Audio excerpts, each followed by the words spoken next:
Hello, this is montrosemilitia Airsoft, and today we're going to talk about how a DC motor works.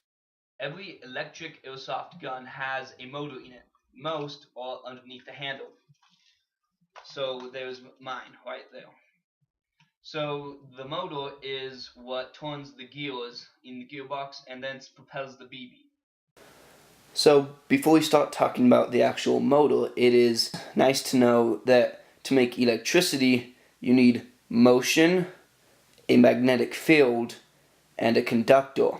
So if you take those four things and move them around, to make motion, which is pretty much a motor, is you want to make motion, you need electricity, a magnetic field, and a conductor. So as you can see, you just move them around. Those are the exact same four things, you swap electricity and motion. Now we're going to talk about two different types of magnetic fields. One type of magnetic field that we all know of is the permanent magnet, and that is just magnet that stays a magnet. The second type that we're going to talk about is an electromagnet, and to make this type of magnet you need a coil of wire and electricity. Here are the three things that make up a DC motor. We have the casing, which inside of that is two magnets, which in this case are permanent magnets. The armature, which is is three separate coils of wire, and the top and the brushes. So here is the outside casing, and inside of it, as I already explained, are two magnets, and these are two permanent magnets. So as you can see, that little green line, that is one permanent magnet. And the other side is another one that has a little red line on it. So this is a magnet. You cannot turn this magnetic field on and off. It'll always be there. Here is the armature, and this is just three coils of wire surrounded, and each coil of wire is surrounded by an iron core. There's 1, 2, and 3.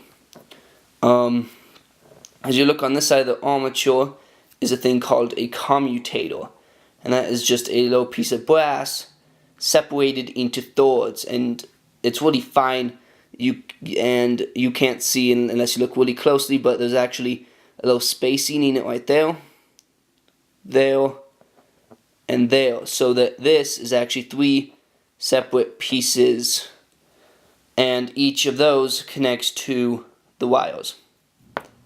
And as I already explained, when you apply electricity to a coil of wire, it becomes a magnet. So I'll now demonstrate how this becomes a magnet when you apply electricity. This is a battery, and so when I should hook this up to the commutator, it should pull this screwdriver in. And as you can see, it pulled it. That became a magnet. So now what we have left is the top and the bushings. And so if you look at the top of a motor, you should see this. And there is a connection right there and a connection right there, that there should be wires connected to those. But what you don't always see is the inside of that. And what those connect to are these little metal pieces. There's the two of them, and they're called bushings.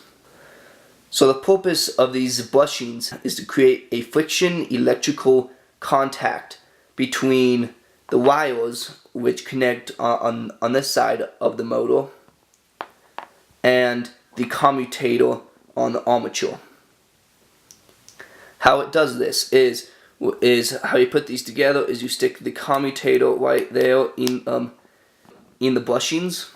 So when this spins, those are creating a contact.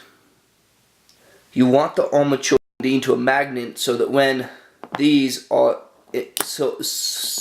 it is stuck into the casing, there is a magnet and a magnet, and they both repel each other.